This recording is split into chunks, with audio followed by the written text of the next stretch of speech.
Yes, people, what's going on? Welcome back to the channel. Hope you guys are all doing well. Manchester United's final game of the season at Old Trafford has finished 3-2 to Manchester United against Newcastle.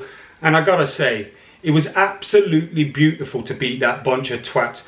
I don't know how Newcastle United, and Roy Keane was kind of alluding to it before the game as well. I don't know how Newcastle and their fans have got so cocky. Where has all this cockiness come from? We know you've got a human rights abusing state behind your club and you're trying to do the whole Manchester City thing, but you haven't won anything yet. And yet you're running around like you're the biggest club in the land.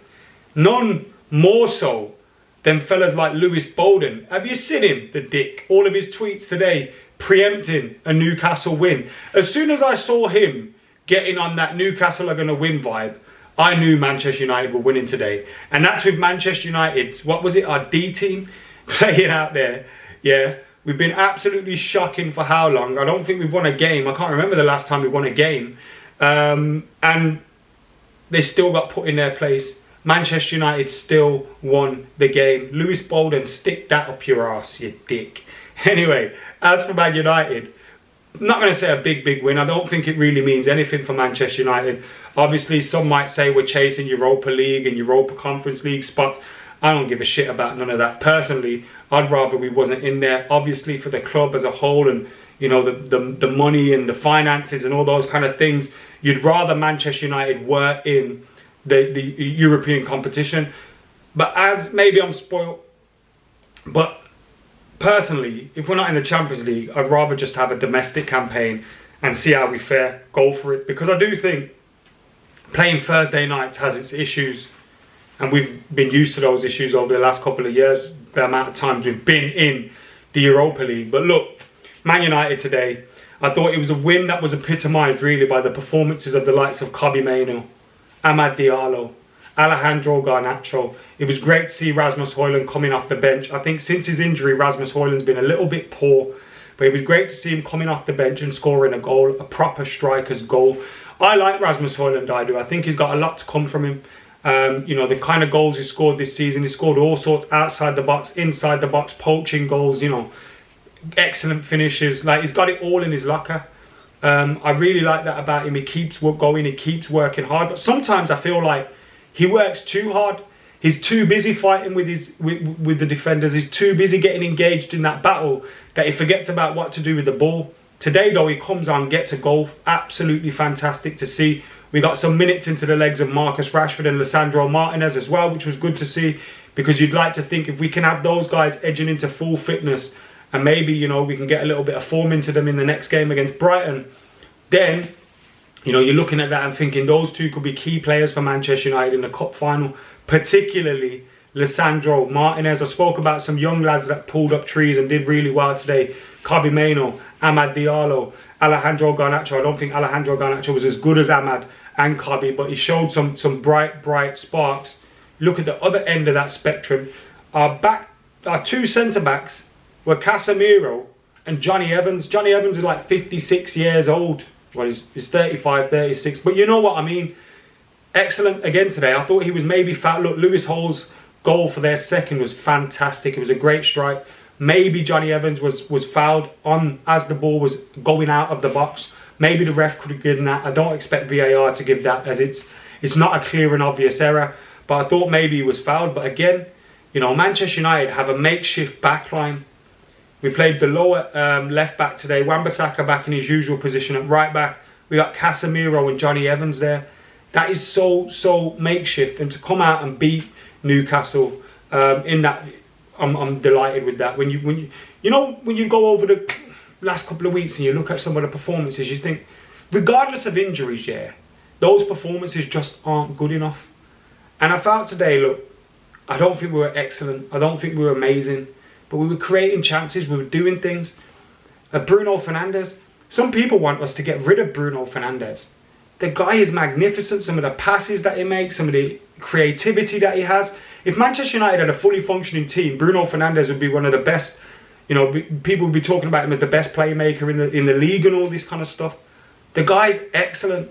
The fact that people see him as a problem is really odd to me. Kobbie Mainoo got United's first goal today. It was a really good finish and a really calm finish as well. Amad Diallo sent the ball into the box.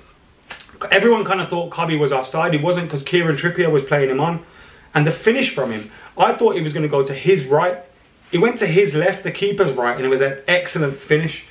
Just out of reach of the goalkeeper. Ahmad added to his assist with a goal after Anthony Gordon had scored from Jacob Murphy's cross to give them a leveller.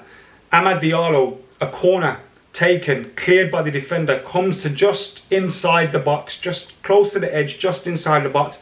Amad Diallo absolutely twats it into the back of the net. It was an incredible finish. Then, as I said, we had Rasmus Højlund scoring with 5-6 minutes to go. Fantastic goal for him, having just come off the bench. Bruno Fernandes getting that assist, and Marcus Rashford being involved in that goal as well. Rashford, Højlund, Lisandro Martinez being late subs for Manchester United. Bruno Fernandes also went off as well.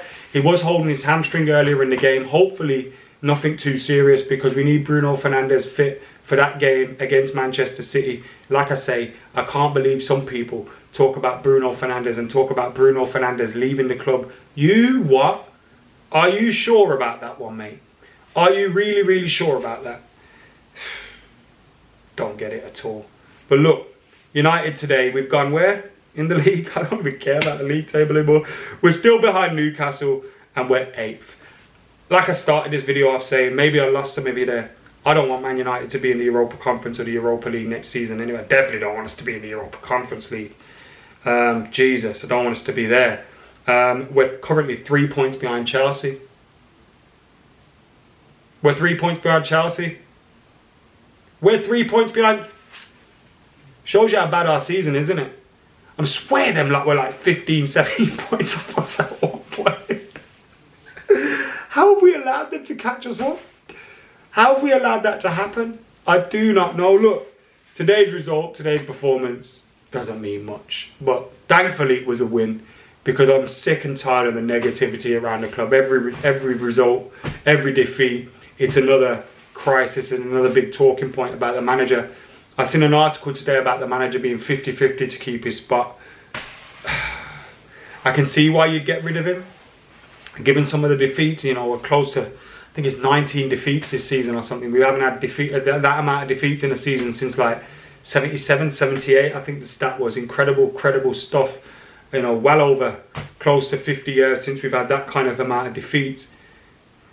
But you just look at the amount of injuries and the problems that we've had. You know, if we had Martinez and Varane available all season, maybe there's a little bit different there.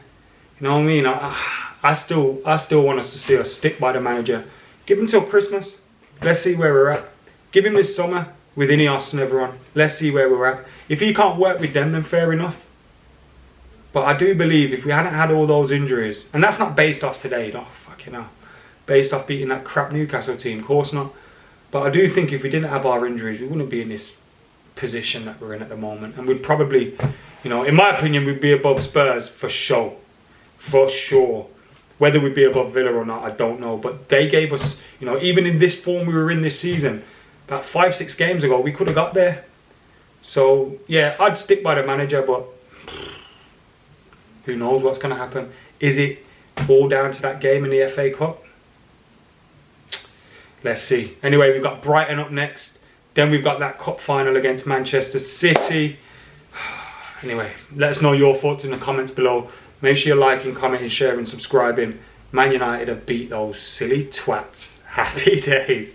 See you in a bit.